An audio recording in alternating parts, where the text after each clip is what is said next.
Coinext, ela hoje devem existir algo como 12, 13 exchanges, corretores de criptoativos no Brasil, e nós somos a quarta exchange em market share. A gente mede esse market share com base no volume negociado diário de Bitcoin, ainda não se mede considerando as outras criptomoedas. Nós temos aí algo como, já existiram mais de 40 exchanges ali a meados de 2019, quando realmente teve um boom de entradas no mercado desse tipo de empresas. Foi reduzindo aos poucos, realmente porque eram corretoras que não tinham volume mínimo para realmente suportar essa operação. E então hoje a gente é muito satisfeito com esse crescimento que tivemos aí ao longo desses últimos 3 anos e meio de existência da corretora.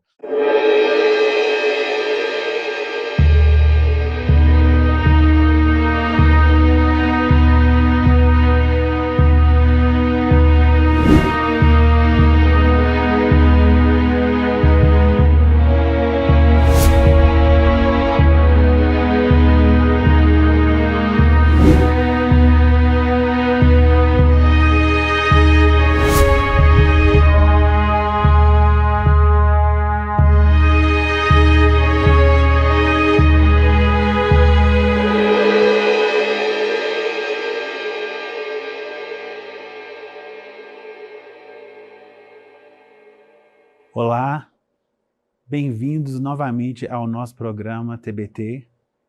E hoje, eu sempre digo isso, mas hoje nós temos uma pessoa realmente especial. Por quê?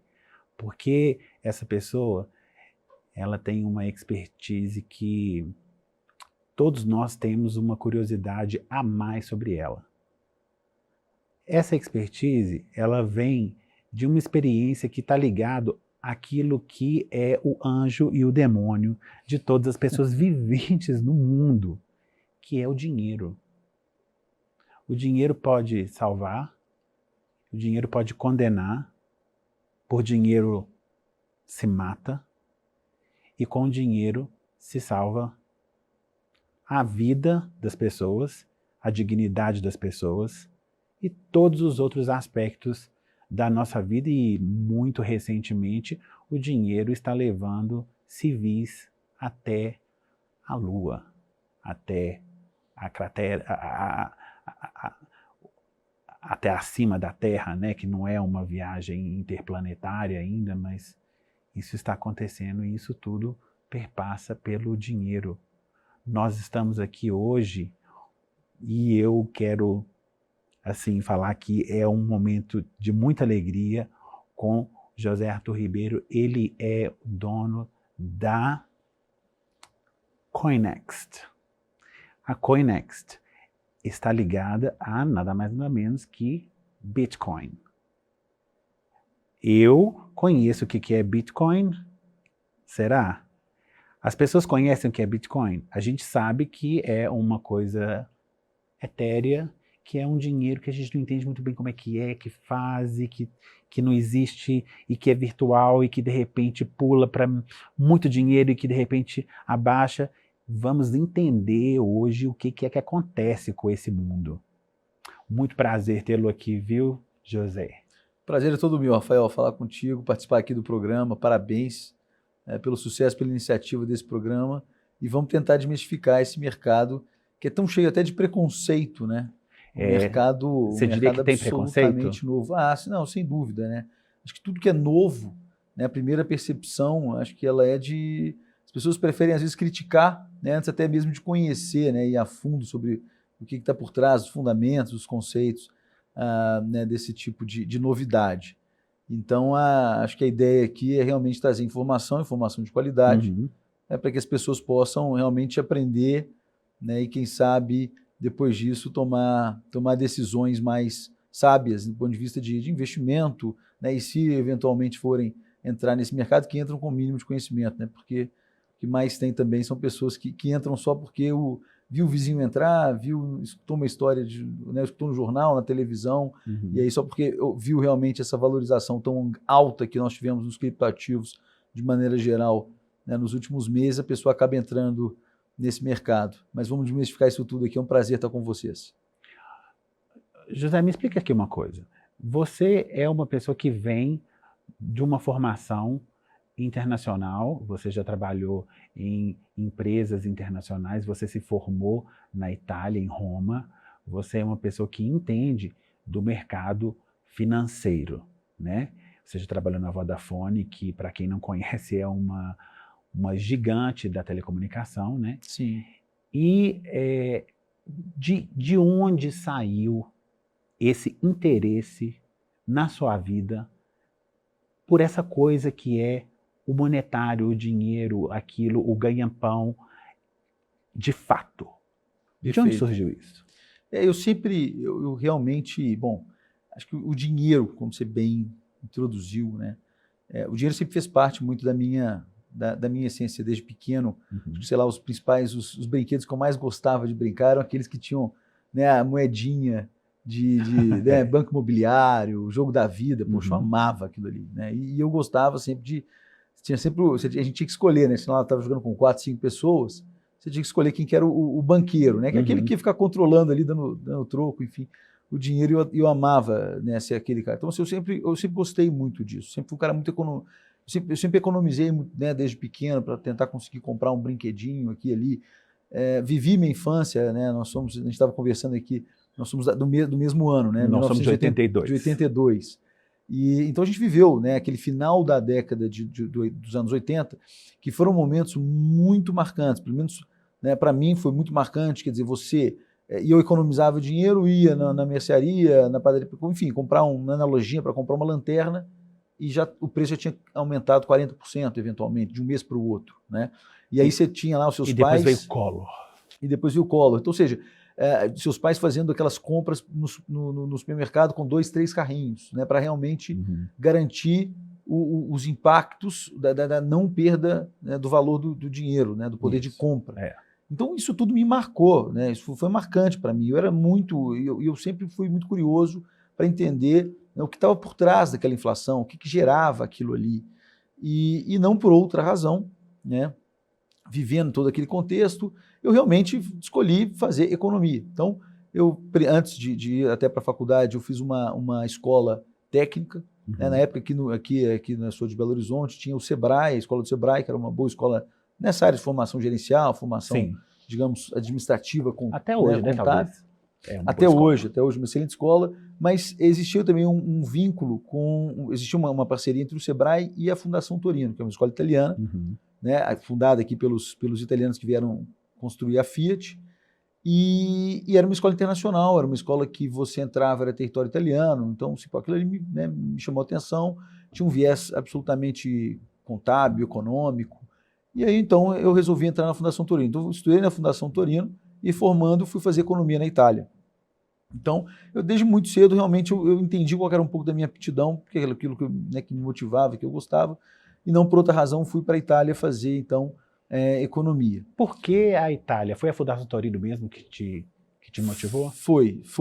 Claro que, enfim, com esse contato, né, com a Itália, e aí entrando na Fundação Torino, você realmente faz uma imersão na língua italiana, os professores, né, eram todos... que eles chamavam de ministeriais, ou seja, um professor que era inclusive do Ministério da Educação da Itália, né, professores, enfim, concursados, que davam aula aqui na Fundação Torino, aqui em Belo Horizonte. Então tinha esse contato muito cedo. Claro que uma questão de língua, né, eu já tinha um italiano fluente, seria muito mais fácil ele aplicar. E para entrar na faculdade italiana era um processo, mais ou menos como o Enem aqui, né, que a gente fazia uma prova, a gente fazia exatamente no mesmo horário do que estava acontecendo na Itália, inclusive no fuso horário, e dependendo da sua nota você podia aplicar para uma ou outra universidade. Né? Então, com a minha nota, eu realmente consegui passar para a Universidade de Roma, para a economia, La Sapienza, e aí decidi, né, topei esse desafio, que mais do que acadêmico, é um desafio pessoal também, de viver longe, enfim, sair daqui com quase 19 anos, não tinha nem 19 ainda, para morar fora e fazer faculdade. Então foi uma experiência de vida, de fato, né, muito, muito legal, para fazer o que eu sempre gostei, sempre tive muita curiosidade, que é aprender mais e mais sobre economia. E quando a gente tem essa virada cultural assim, igual você teve de experienciar uma nova cultura tão novo e em uma imersão mesmo, né? Acredito que seja até economicamente uma coisa que é um desafio de controle, né? Sim. Você tem que ter um controle das suas próprias finanças e saber lidar com o dinheiro, qualquer ele que seja, para conseguir sobreviver, né, aquilo. Sem dúvida. E eu lembro que na época também a gente estava passando por uma experimentação econômica recente, que era eu fui para a Itália em 2002.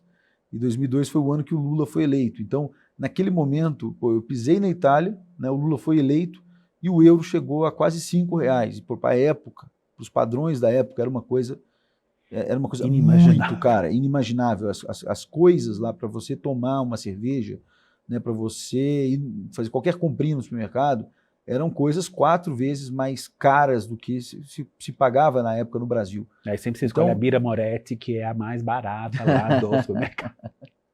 Então não era fácil, eu tinha que realmente lidar com o dinheiro de uma forma muito mais desafiadora, né, do que eu estava acostumado com uma vida, de certa forma, bastante confortável, né, aqui em Belo Horizonte, enfim, aqui no Brasil.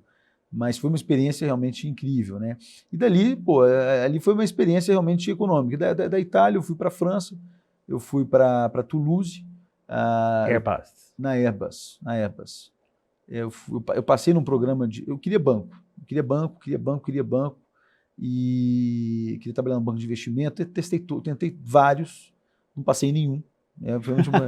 Na época, isso faz parte. Faz parte. Isso aqui é importante deixar claro. Acho que, né, a vida vai nos orientando. O importante é não desistir, né, e as coisas vão se encaixando e acontecendo eventualmente na hora certa. Acho que tem realmente tem alguma força universal aí que nos guia e que leva né, as coisas acontecerem na hora certa e para o caminho que realmente a gente está, talvez, ali traçado.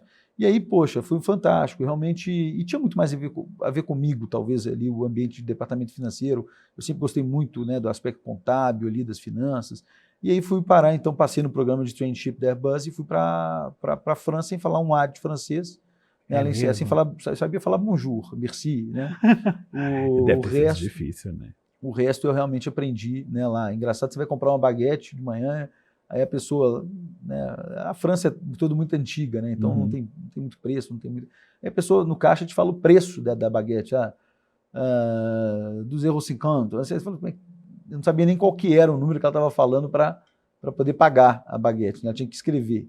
Enfim, são esses desafios que fazem a gente crescer, né? Com certeza. E então foi uma experiência, foi um ano fantástico na França, e aí vi o pessoal ali trabalhando no departamento financeiro, né, dando apoio ali para o pessoal da auditoria, dos números, o pessoal que trabalhava na PwC, na PricewaterhouseCoopers, né, que é uma empresa de auditoria, consultoria, enfim, uma das Big Fours, que se chama internacionalmente.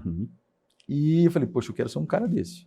O cara chegava de terno, gravata, né, viajava, sempre com mala, enfim, e tal. Eu falei, não, quero trabalhar com... Mal sabia eu que ganhava, né, mal pra caramba, mas é realmente um início de carreira que, independentemente né, de salário, acho que no início de carreira ninguém pode olhar muito para salário, isso é importante. Eu nunca tive nessa visão, acho que realmente você tem que olhar o quanto você está ganhando, né? O quanto você está aprendendo, o quanto aquilo ali vai agregar para você para os próximos anos, né? Acho que a carreira ela tem um prazo muito longo, a gente não pode olhar tanto no curto prazo, no curtíssimo prazo. Então aí eu pleiteei a Price e passei na Price, só que em Milão. Aí voltei da França, fui para Milão trabalhar na PwC. Então veja só, o que você está me dizendo então, na verdade, e eu acho que isso é muito, muito bom de ser dito, é que no começo da carreira, quando você está querendo prospectar o seu conhecimento, mesmo que você seja uma pessoa ligada ao dinheiro em si, o que você ganha não é o mais importante, né? O conhecimento é o que te trouxe até onde você está agora, né? Sem dúvida, eu faria tudo de novo. Tudo de novo, embora realmente empreender foi talvez a maior decisão, a decisão mais difícil, a decisão mais desafiadora, né? Sair de um conforto, né? de um cargo, de uma posição executiva, de um bom salário, querendo ou não, né? De certa forma, de um conhecimento ali, de um bom relacionamento dentro do mercado, sair dessa posição de conforto e empreender realmente foi talvez o maior desafio, ainda mais pelo momento que eu vivia. Meu segundo filho tinha acabado de nascer. E foi assim, realmente uma experiência incrível, né? Mas eu não faria nada diferente do que foi esse percurso, né? E o percurso, eventualmente, você tem que sempre avaliar e ponderar aonde você está ganhando, né? Não dá para ganhar em tudo. Uhum. Então, naquele momento, eu sabia muito menos do conhecimento que eu estava adquirindo, da experiência que eu estava adquirindo. Então, o salário ele não era o objetivo final, né?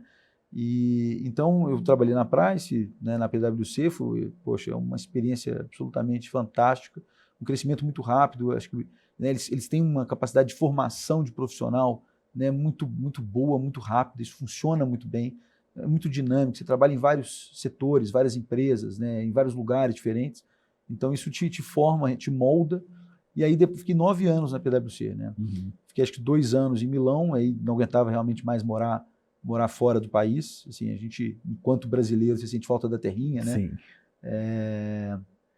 E aí, engraçado que eu estava até um dia na casa de um amigo meu, eu estava vendo, ele tinha Globo Internacional, incrível, né? Ele tinha Globo Internacional, para mim era uma coisa de outro mundo. E começou a passar Faustão, eu senti saudade do Faustão. Falei, não, acho que está na hora de eu voltar, né? De fato, para o Brasil. Você sente saudade do Faustão, porque chegou um momento aqui para a gente poder reavaliar e aí realmente estava fazendo falta. E o Brasil vivia um momento muito bom, né? Qual era esse momento? A gente está falando de 2006, 2007, onde o Brasil ele vinha com aquelas políticas econômicas, na minha opinião, na minha visão de curto prazo, né, do governo Lula, à época, né, que eram políticas assistencialistas, que colocavam realmente dinheiro na economia e bombavam alguns segmentos, enfim, ali muito rapidamente, mas o fato é que foi um momento ali de expansão econômica.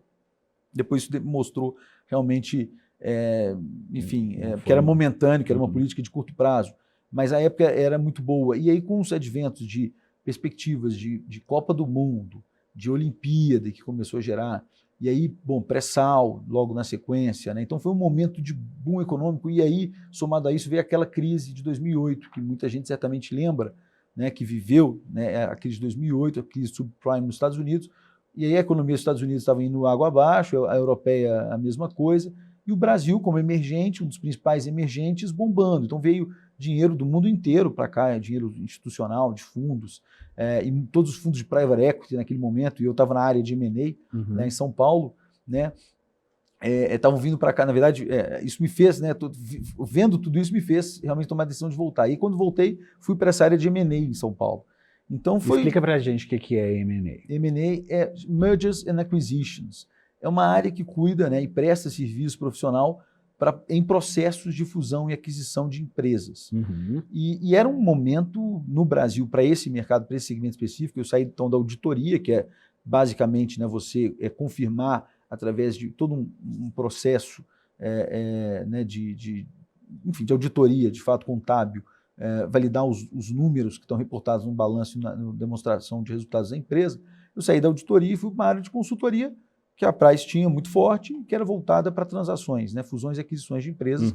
E aí eu migrei exatamente nesse momento de transição. Quando eu fui vir para o Brasil, eu escolhi a dedo a área que eu queria trabalhar, né? Eu falei assim, não, eu quero trabalhar na área de fusão e aquisição. Então eu contactei o sócio responsável de São Paulo por essa área, e em 2 horas eu concluí minha transferência então do escritório de Milão para o escritório de São Paulo. Foi muito rápido. O escritório que estava crescendo absurdamente, precisavam de força,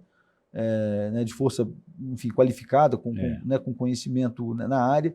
E aí então eu entrei e surfei uma onda muito boa no Brasil, né? Porque realmente ali depois daquilo, enfim, todos aqueles efeitos mirabolantes, até o Propoic Batista, né?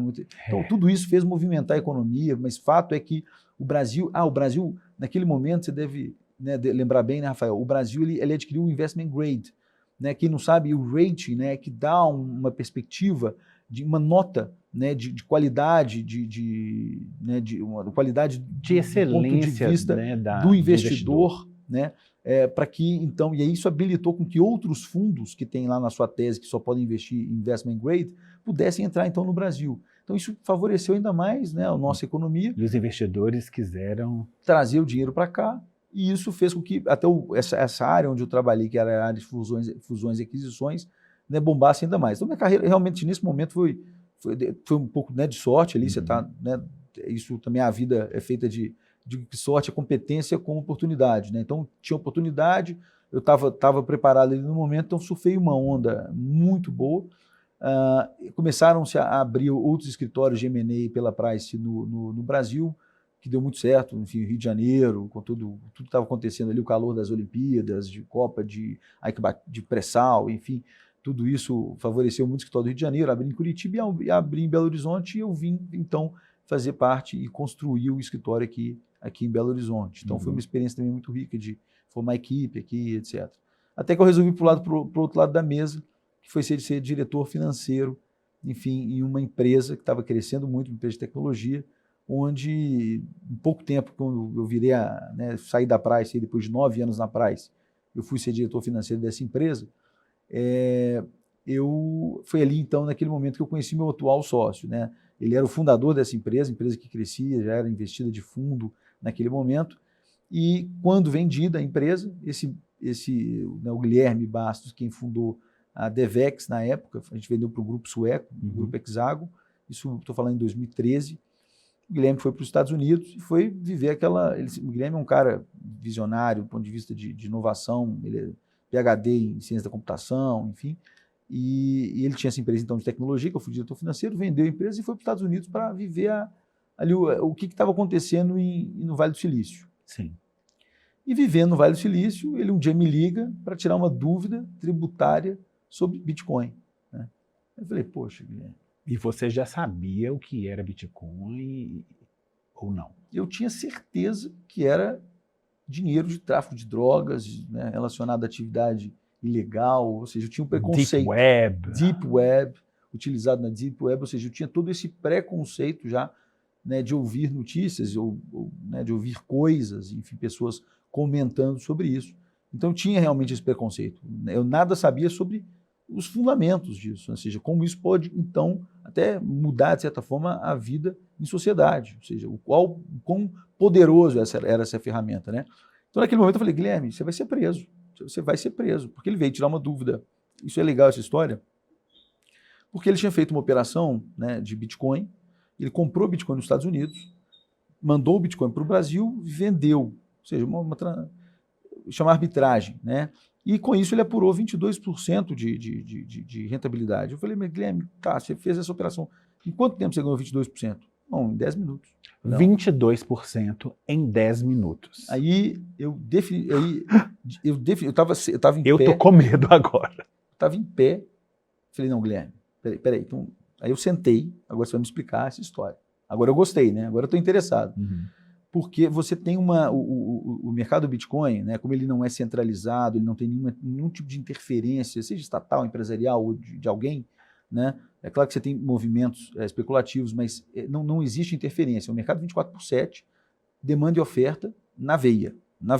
O que quer dizer que não tem nenhum banco, nenhuma instituição pública que controla esse mercado Bitcoin. Exatamente, é isso que Rafael. Quer dizer. Exatamente. A gente vai chegar, eu vou explicar isso, mas é importante entender que como não existe nenhuma interferência, não existe um órgão centralizador que controla a dinâmica desse mercado, existe o que a gente chama de ineficiência econômica do ponto de vista de oferta e demanda.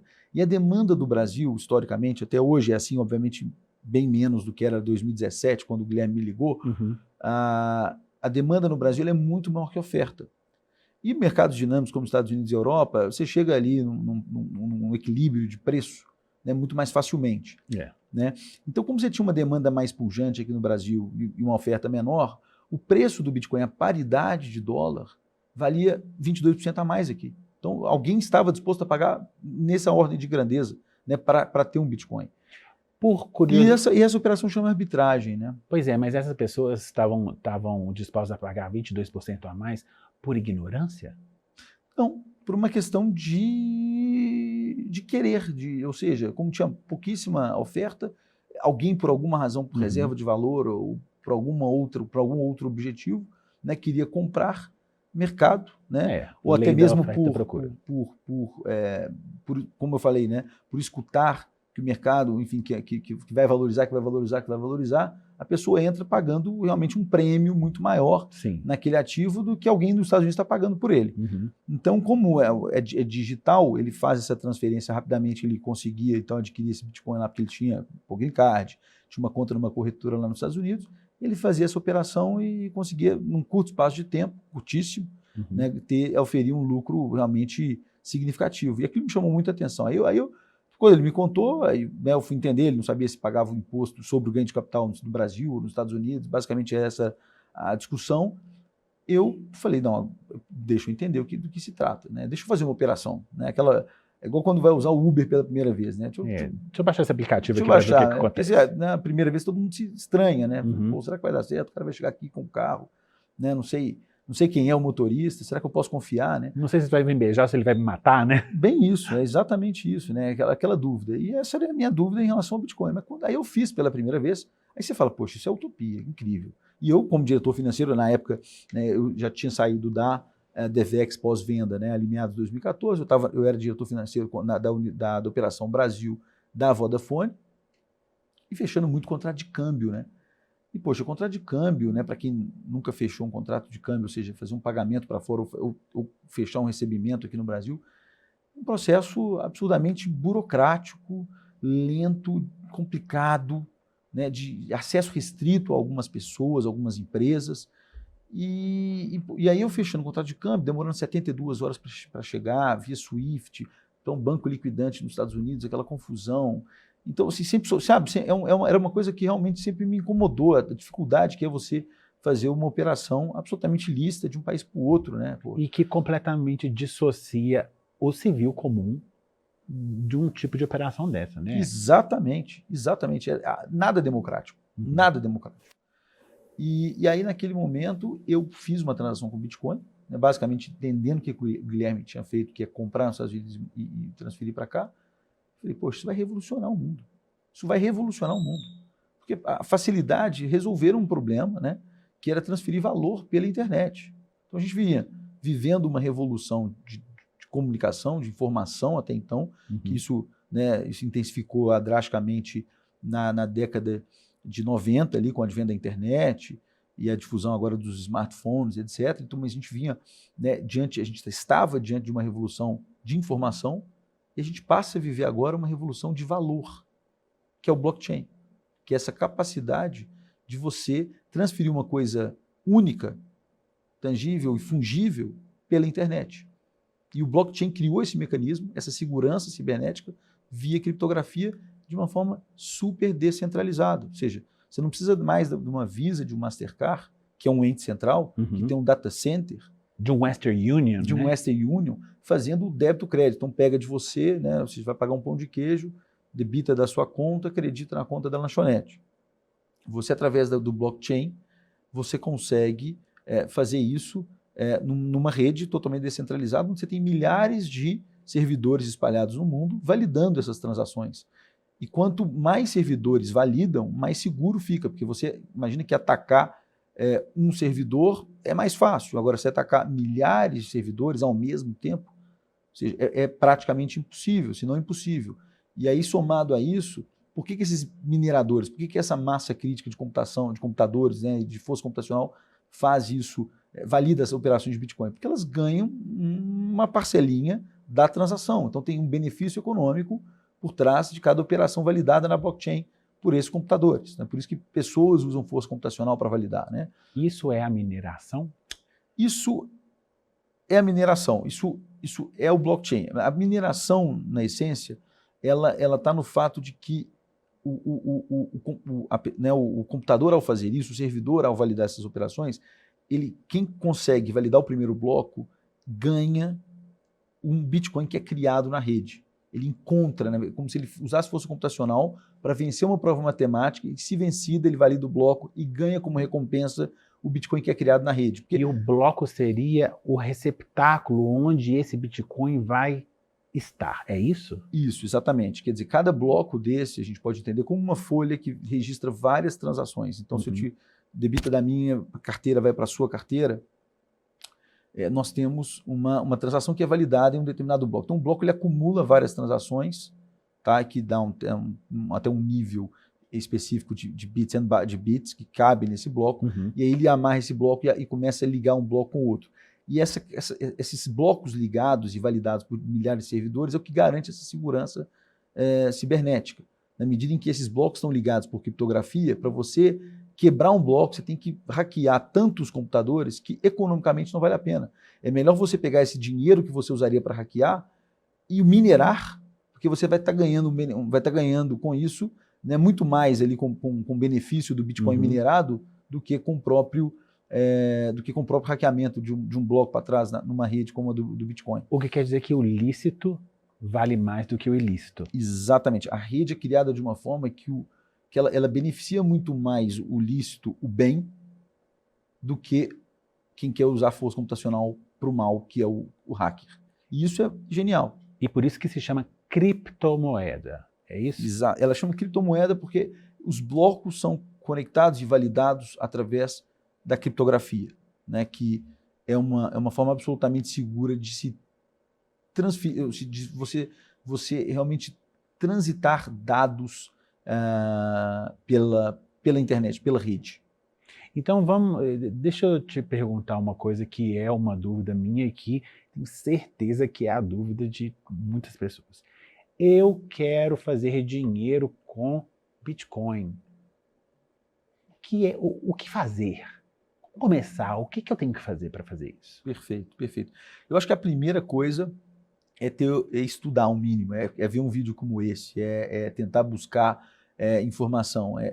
Antes disso, só porque, né, mostrou-se no jornal que o Bitcoin teve uma valorização de 330% em 2021, entender exatamente o que faz com que o Bitcoin tenha valor. Porque se você consegue entender por que o Bitcoin tem valor, você vai conseguir entrar e investir no momento muito mais adequado, que você vai conseguir julgar, né, realmente ali como está precificado aquele ativo. Se ele realmente vale muito mais do que ele está valendo hoje, então, portanto, eu acredito nele e vou comprar agora, porque no futuro, no longo prazo, ele vai subir, né, muito mais do que isso, ou não, ou se ele está super valorizado e não está na hora de entrar. Então, acho que estudar um pouquinho, entender essa dinâmica é fundamental. O que quer dizer que se eu, por exemplo, eu tenho que avaliar, na verdade, o entorno, vamos dizer, cultural daquele momento para eu entender se é melhor comprar um Bitcoin agora ou daqui a algum tempo, como se você fosse comprar uma obra de arte, vamos dizer assim. Eu acho que é mais entender um pouco do contexto que a gente vive, até econômico. Uhum. Cultural também, sem dúvida alguma, mas o contexto econômico é muito importante. E aqui entra no meu lado o que me fascinou nessa história, né, enquanto economista. Sim. Porque eu nada entendi da tecnologia em si, né? Fui entender agora, assim, estudando ou lidando, tendo uma corretora de criptomoedas, né? Mas enquanto economista, o que me fascinou foi ver que o primeiro conceito, eu acho que isso aqui é super importante as pessoas entenderem, né? Só vão existir 21 milhões de unidades de Bitcoin e ponto. Só vão existir 21 milhões de unidades de Bitcoin. E isso foi criado, né, é a regra matemática, o software do Bitcoin, o algoritmo dele é criado dessa forma, né? Pelo japonês lá. A gente não sabe se é japonês, enfim, chinês, brasileiro, se é uma mulher, se é um homem.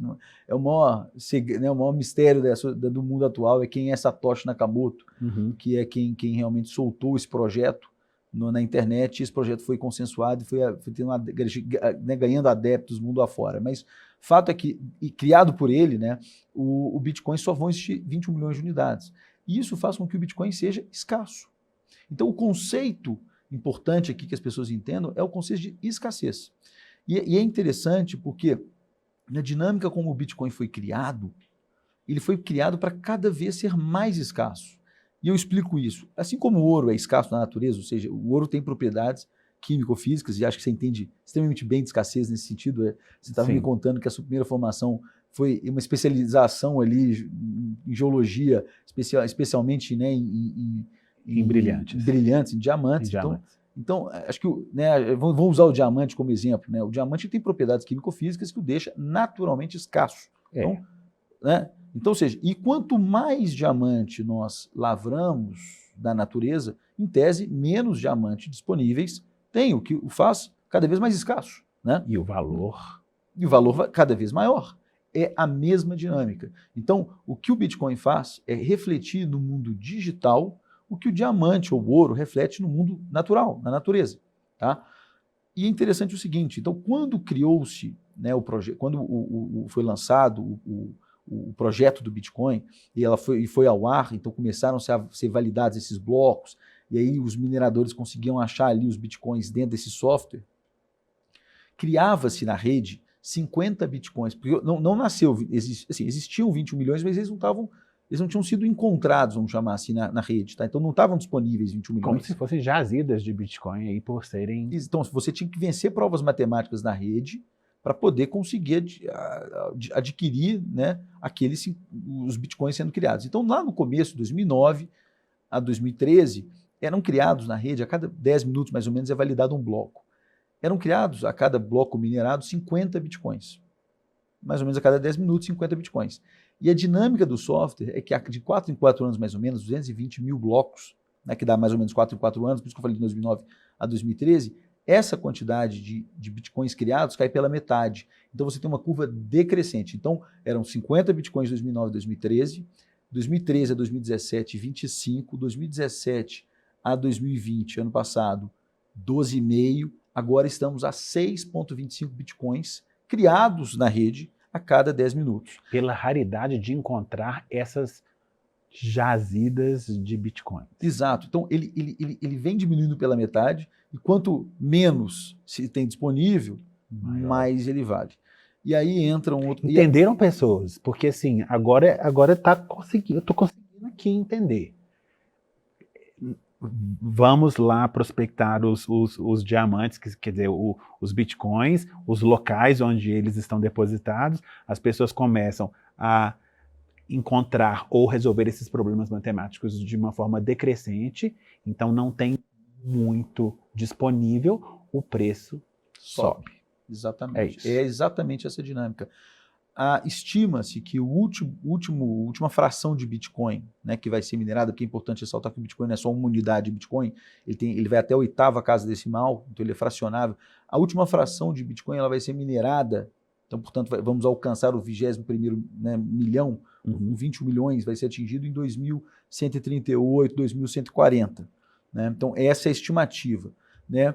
E aí fala, mas a partir dali não vai ter mais mineração. Não, vai continuar a atividade de validação e vai ter uma taxa de rede, uma taxa de transação na rede do Bitcoin. Então, o minerador ele continua ganhando, né, com isso, né? Mesmo não mais existindo o que a gente chama hoje de mineração, que são achar esses Bitcoins quando você valida o primeiro bloco. Você consegue validar o primeiro bloco e vencer essa força matemática. Então, é necessário bastante energia, bastante força computacional para conseguir vencer o primeiro bloco. Quem consegue vencer primeiro ganha esses Bitcoins que são criados na rede.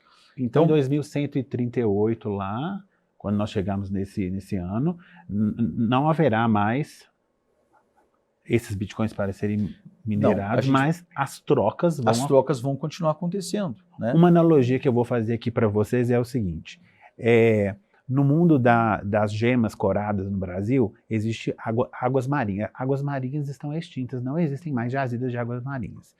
Mas elas são comercializadas no mundo. E elas têm um alto valor, elas não tinham um alto valor assim desse jeito, mas agora elas não existem mais. Então elas são caríssimas agora, apesar de não serem as pedras mais cobiçadas do mundo. E aqui entra um conceito, acho que fundamental para todo mundo entender, que é o conceito de lastro. Né? Muita gente pergunta, mas qual que é o lastro do Bitcoin? Vamos explicar lastro para as pessoas? Lastro está exatamente correlacionado à escassez. Quer dizer, por que o ouro é um lastro natural? Por que o diamante é um lastro natural? Porque ele é escasso. Então você pode correlacionar ali uma moeda governamental com o tamanho das suas reservas de ouro, porque o ouro é o lastro nesse caso. O Bitcoin, o lastro dele está exatamente, diretamente ligado à escassez autêntica daquele ativo digital, mas ele é escasso. Ele tem uma dinâmica digital que o deixa escasso. Então, esse é exatamente o lastro que ele tem, diferentemente das moedas governamentais.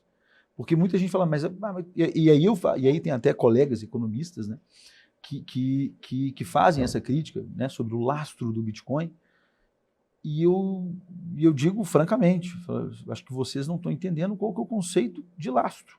Que aí eu pergunto, então, qual é o lastro da moeda governamental real? Qual é o lastro da moeda governamental dólar? Hoje é nenhum, ou melhor, é uma lei de curso forçado da moeda que faz com que essas moedas estejam em circulação nos seus respectivos países. Né?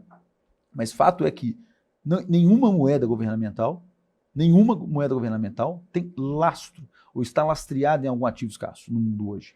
Isso acabou em 1971. Antes era ouro, né? Antes tinha um padrão ouro. Né? Então, assim, fazendo uma longa história curta, acho que quando acabou a Segunda Guerra Mundial, foi feito o acordo de Bretton Woods, e aí o dólar tornou-se a referência de valor global, e os Estados Unidos eles se comprometeram a ter as respectivas, né, as reservas de dólar para reserva em ouro, né, para os dólares em circulação no mundo. Então, basicamente, você tinha ali, né, países com uma dívida em dólar, enfim, e o dólar passou a ser circulado, países começaram a fazer reservas em dólar, e você sabia que nos Estados Unidos o governo americano garantia a conversibilidade do dólar para o ouro. Né? Tinha que o espelhamento daquilo que é, porque o dinheiro é uma coisa virtual, né? Aquilo que é o dinheiro estava ali em ouro para ser lastreado. Lastreado, exatamente.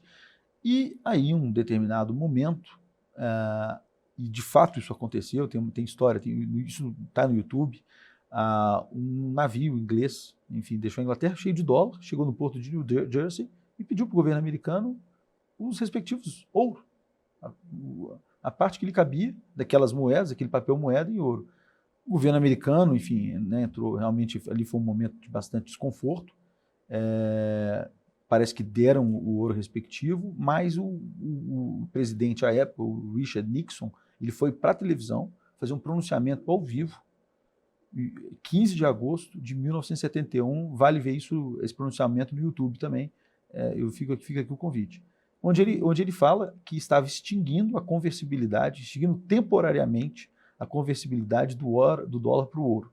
E engraçado, você tinha lá na moeda do dólar, né, tinha Embedded Gold, né, Convertible on Demand, ou seja, se você viesse a demandar a conversibilidade, o Banco Central tinha que te devolver, o Fed, no caso, tinha que te devolver ali a respectiva quantia em ouro. Né? Isso estava escrito na nota. A nota, né, o papel moeda, era um título de dívida ali que o governo tinha em relação a você. Né? Era um título de dívida, pode chamar assim. Né?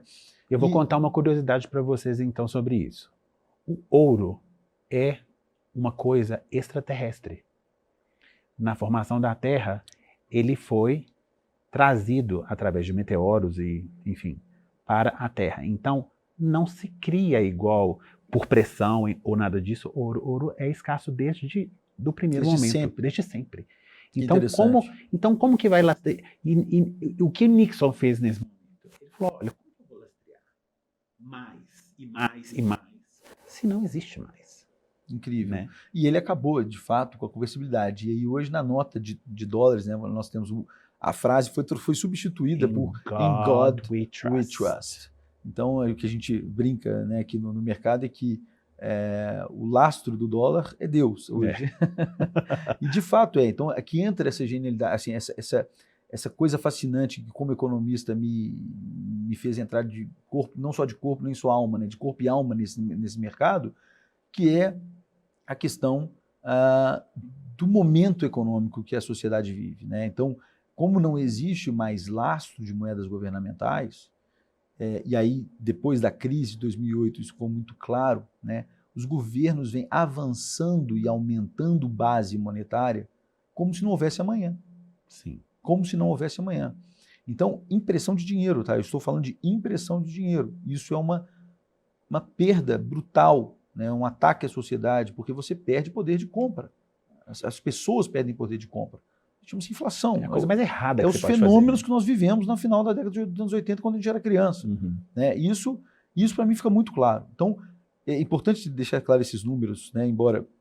Mas eu acho que antes da falência do Lehman Brothers, né, em 2008, que foi um momento fatídico da crise, né, ali naquele momento, ia estourar os mercados. E essa coisa da falência do Lehman Brothers e do subprimes e tudo mais, eu quero deixar uma dica para aqueles que nos assistem, que é um filme que chama Inside Job, Trabalho Interno, que explica passo a passo aquilo ali que aconteceu com essa bolha imobiliária, porque isso é uma coisa extremamente complicada para nós que não somos da área financeira, para compreender. E para compreender como é que a gente pode ficar rico com a Coinex, com Bitcoin, a gente tem que compreender todos esses momentos históricos que a gente passou, para a gente compreender qual é o melhor momento de comprar ou vender. Ou vender.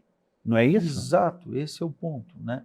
É comprar com consciência, vender também com consciência, entendendo esse momento e entendendo também o que está acontecendo macroeconomicamente ao redor do mundo, você vai ter muito mais habilidade para poder entrar ou não, e simplesmente não só criticar ou entrar num momento ali de euforia de mercado, porque está todo mundo entrando e eu tenho que entrar também, né?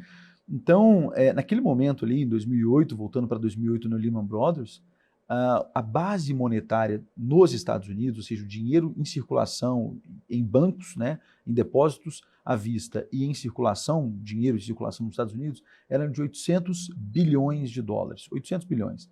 Nas 3 semanas que sucederam a falência do Lehman Brothers, foi para 1,6, praticamente dobrou-se a base monetária, ou seja, dinheiro impresso, emitido, para injetar liquidez nas empresas que estavam em uma situação falimentar, empresas que eu digo no sistema financeiro, empresas, né, do sistema financeiro que estavam em situação falimentar, para poder salvaguardar essas empresas. Ou seja, absolutamente uma peça de ficção, né? Então, eu já criticava muito esses fenômenos, né, e isso se intensificou muito mais. E agora com a pandemia, né, durante a pandemia, que os governos não tiveram outra alternativa, e eu não quero aqui né, entrar no mérito se está certo ou errado, né, mas é claro que tinham que fazer alguma coisa para poder salvaguardar as pessoas mais vulneráveis, emitiram novamente base monetária, aumentaram, né, hoje a base monetária dos Estados Unidos já chega na ordem de 7 trilhões de dólares, ou seja, em 2008 eram 800 bi, agora já está em quase 7 tri. Então isso é dinheiro em circulação, né, que faz com que a gente viva ou experimente uma experimentação econômica jamais vivida. Então eu tenho muito receio que pode acontecer, né, em relação realmente à capacidade de compra das pessoas, em relação a essas moedas governamentais que a gente chama de ativos inflacionáveis, né?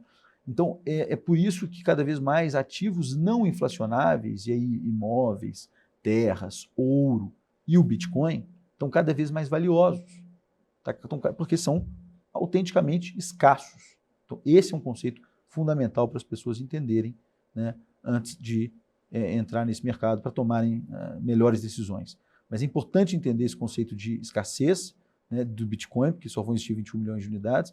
Igualmente é importante entender o momento que as economias do mundo afora vivem, né, de expansão monetária, endividamento desenfreado de dívida pública, que na minha opinião, enfim, como economista, é humanamente impagável, ou seja, as próximas gerações vão enfrentar problemas sérios, né, porque temos, né, dinheiro de fundo de pensão, né, que são dinheiro de aposentadoria, que, né, não vão se sustentar, que estão lastreados, né, nesses títulos de governo, que por sua vez eu tenho um certo receio, né, em relação à capacidade dos governos de arcar com uma dívida humanamente impagável, a depender de onde a sociedade vai caminhar. Porque se a sociedade entende que ela acredita mais numa criptomoeda que é descentralizada e não tem nenhum governo interferindo, né, nela, na impressão, igual na Venezuela, né, o cara aperta o botão e imprime lá dinheiro, né? Ou seja, inclusive o Bitcoin na Venezuela vale 13%, 14% mais do que vale no Brasil, a paridade. É incrível isso. Então, assim, na medida que as pessoas escolherem alternativas que a tecnologia hoje proporciona, em detrimento de alternativas governamentais, eu realmente tenho muito receio em relação à capacidade dos governos de arcarem com essas dívidas gigantescas. Então, ali, ou seja, a gente vive realmente num calor econômico que nos próximos anos pode ter consequências. Eu não quero ser eu não quero trazer aqui o teorista do apocalipse, mas realmente é importante as pessoas entenderem, né, qual que é o contexto atual, absurdamente acelerado pela pandemia, e é por isso que o Bitcoin saiu de 30 mil reais para 360 mil reais, hoje está na ordem de 170, 180 mil reais, mas só aí já foi um salto astronômico. Então, ou seja, isso é um efeito. E aí eu fico me perguntando, será que foi o Bitcoin que se supervalorizou ou foi a moeda governamental que se desvalorizou, né? Vamos falar de El Salvador. El Salvador é um país que agora tem Bitcoin como sua moeda nacional. Sim. Explique isso para a gente. Outra foi bastante ousado por parte, né, do governo de El Salvador e da autoridade monetária de aceitar, né, o Bitcoin como uma moeda de curso legal. Então, e o outro Japão que também, outro país que já tinha também aceitado, né, como moeda de curso legal, não proibiu a aceitação, foi o Japão, né? O Japão também aceita hoje Bitcoin ou alguma outra criptomoeda ali dentro das transações locais. Mas El Salvador é interessante, porque El Salvador colocou isso, inclusive, né, ele aceita para fins de comércio internacional. Então, se alguém de fora de El Salvador quiser pagar alguma empresa de El Salvador ou vice-versa, né, El Salvador for pagar para alguém que aceite, eventualmente, ou possa aceitar, hoje no Brasil é proibido, mas algum outro país que possa aceitar, é permitido que se faça essa transação. Eu acho que isso é um avanço. Eu fico incrivelmente encantado com a capacidade ou com a audácia, né, de um governante que tem realmente a coragem de assumir isso, de aceitar isso. Eu acho que é uma experimentação muito positiva. Eu acho que os países que têm essa audácia vão sair na frente, ou seja, né, na hora que outros países vierem, eles vão ter que aprender ainda como que funciona fazer isso, como é que eu registro, como é que eu faço isso, parte do meu arcabouço legal.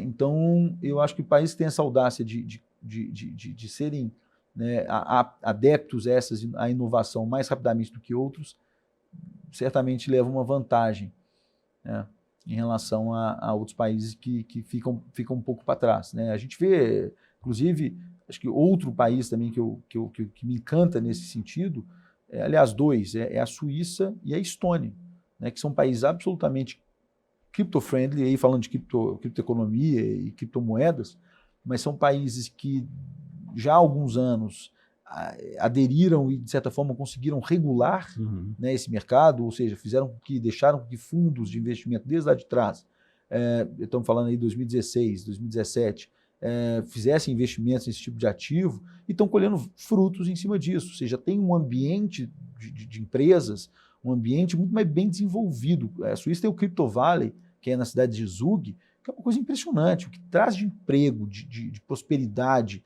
né, e de recurso, de capital mesmo ali, incentivando esse desenvolvimento, é incrível. Né? Agora que o Brasil fala sobre fundos de investimento em cripto, que a CVM tem liberado, né? E agora a gente também está discutindo, isso vai levar alguns anos ainda, uns 2 anos, ou talvez menos do que isso, estamos discutindo uma certa regulação desse mercado no Congresso. Estamos atrasados. Sim. Ou seja, né, do ponto de vista de desenvolvimento, de possibilidades, de trazer recursos, trazer inovação, de fomentar, né, segmentos novos, estamos atrasados. Mas que bom, então, nesse sentido, que a criptomoeda, o Bitcoin ou algumas outras que existem, né, ela traz para nós, cidadãos, esse poder de pular essa barreira do país que não nos ajuda a desenvolver. Porque ele não, como o país não interfere, né, nessa compra, nessa troca dessa moeda, então nós podemos ser, em tese, mais avançados do que nossos próprios países, não é verdade? Sem dúvida, sem dúvida. Eu acho que nunca na história a sociedade esteve tão empoderada, porque essa lei de curso forçado da moeda e digamos, esse controle ostensivo por parte dos governos, isso no mundo afora, não é? Isso historicamente, né? No controle da moeda, eles conseguem realmente privar muito mais ou menos a liberdade, eles conseguem interferir mais ou menos nos mercados, né? Eles conseguem interferir mais ou menos até nas decisões individuais das pessoas. Poxa, você estava lembrando o Collor, quando chegou, no dia seguinte, né, bloqueou, enfim, né, as contas e poupanças. Então, enfim, isso que com eu o acho Bitcoin... que para mim, eu acho que também para você, para todos os outros da nossa idade, foi um dos momentos mais críticos negativamente da nossa vida. Sem dúvida, eu acho que não teve ninguém que não tivesse sido impactado por isso, né? Embora éramos jovens, novos ali, enfim, até crianças, né, menos de 10 anos de idade, a gente entendeu, estava entendendo o que estava acontecendo. Que Nossos existia pais, uma coisa avós, horrível acontecendo. tinha alguma coisa horrível acontecendo, né? Então, a partir do momento que sai do controle do governo e passa a ficar no controle da sociedade, de maneira geral, né? E hoje em dia a gente sai de um modelo centralizado, né? Onde você tinha, por exemplo, os táxis. Vamos usar de novo o exemplo do Uber. Era controlado centralizadamente pelo município, pela prefeitura, que dava licença ali. A partir do momento que isso sai e vai para a mão da sociedade, hoje em dia você tem empresas, né, com aplicativos e a pessoa trabalha a hora que quer, do jeito que quer, e aumenta a oferta desse tipo de serviço, é a sociedade que ganha, né? Querendo ou não. Com certeza. São os consumidores que ganham, né? É o mercado que ganha. E a mesma coisa com a moeda, na medida que isso sai do governo e vai para a mão né, da sociedade de maneira geral, e qualquer pessoa pode contribuir para essa rede do Bitcoin, qualquer um pode baixar, usando força computacional, seja do celular, seja do computador, e aí seja, obviamente, de um servidor mais poderoso, mas pode contribuir para validar e, quem sabe, ganhar né, a recompensa que é o Bitcoin minerado, ou as taxas de mineração geradas na rede.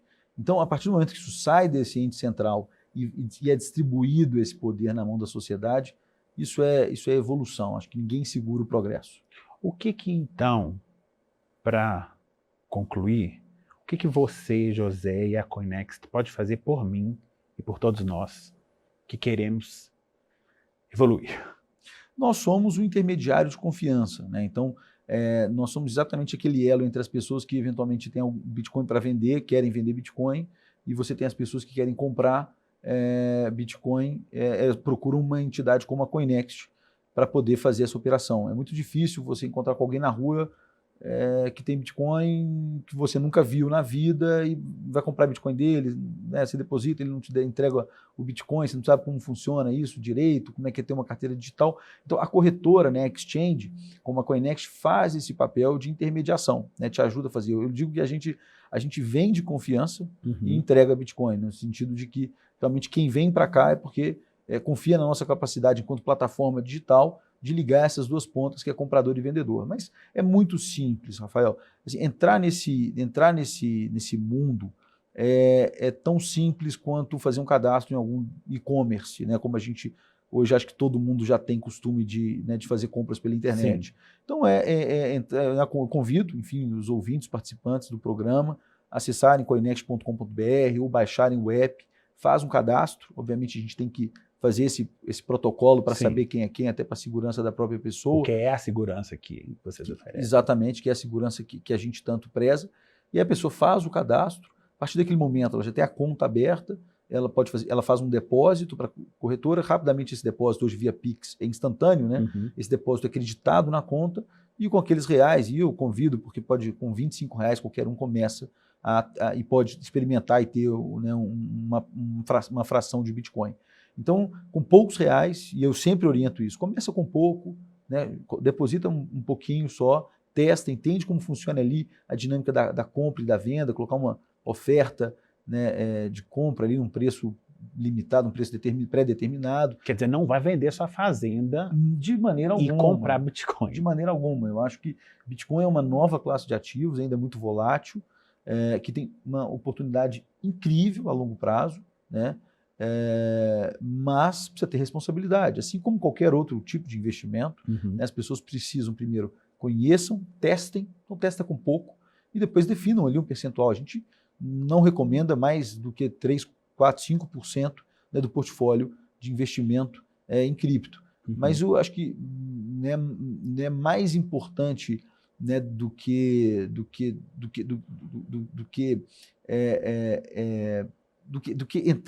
conhecer é realmente fazer parte. Eu acho que é muito ruim não vivenciar essa novidade, ou esse momento, essa revolução de valor que está acontecendo e não participar disso tudo. Então é importante, realmente, eu acho que no longo prazo tem um potencial incrível, de novo, ainda é muito volátil, volatilidade tem seu risco. Eu acho que é um ativo que você não pode precisar no curtíssimo prazo, no próximo mês, nos próximos meses. Então você tem que saber passar por eventuais correções, né, do preço do ativo, mas a longo prazo, realmente, os fundamentos econômicos são realmente incríveis. Isso é falar do futuro, não é? Sem dúvida. Eu queria fechar com o Thomas Piketty é o o autor, economista francês, de um dos livros aí revolucionários, né, Capital. Aham. E na introdução, ele traz o artigo 1º da Declaração dos Direitos do Homem e do Cidadão da França, de 1789. As distinções sociais só podem se fundamentar na utilidade comum. Isso Fantástico. é forte. Isso é forte. Eu fico arrepiado, Isso é forte. porque é a utilidade comum que fundamenta o que a gente precisa. E o que a gente precisa, sendo comum, tem que ser partilhado e não forçado e nem controlado por nenhum tipo de governo, entidade ou qualquer coisa que... Isso é livre mercado. O consumidor do livre mercado, ele tem um poder soberano. Ele quem define aonde ele vai gastar. E ele vai escolher sempre quem presta o melhor serviço com o menor preço. E quando esse mercado é livre, ele define quem são os produtos comuns mais desejados, né, a qual preço, a qual quantidade, enfim. Isso é maravilhoso. Isso é liberdade. E esse mercado, essa nova economia está inserida nesse conceito. E veio para ficar. E veio para ficar. José Arthur, muitíssimo obrigado pela sua participação no nosso programa. Eu acho que nós todos ficamos iluminados aí por esse papo, por essa explicação e por essa doação que você fez para a gente, porque o conhecimento é sempre a maior doação que a gente pode fazer para as pessoas, né? E eu convido vocês a seguirem essa dica aí, né? Se você gostou do nosso programa, deixa lá o seu like, deixa o seu comentário. E eu acho que posso falar por nós dois, a gente queria dedicar esse programa a todas aquelas pessoas que querem melhorar de vida de uma forma global. E, se você me permite, eu queria hoje dedicar esse programa a uma pessoa que, como você, José, que está aí dando esse presente para a gente, me deu um presente a semana passada, muito carinhoso e que transformou a minha vida em vários níveis, que é um médico psiquiatra mineiro chamado Felipe Simil. Esse programa é para você. Muito obrigado, foi um prazer.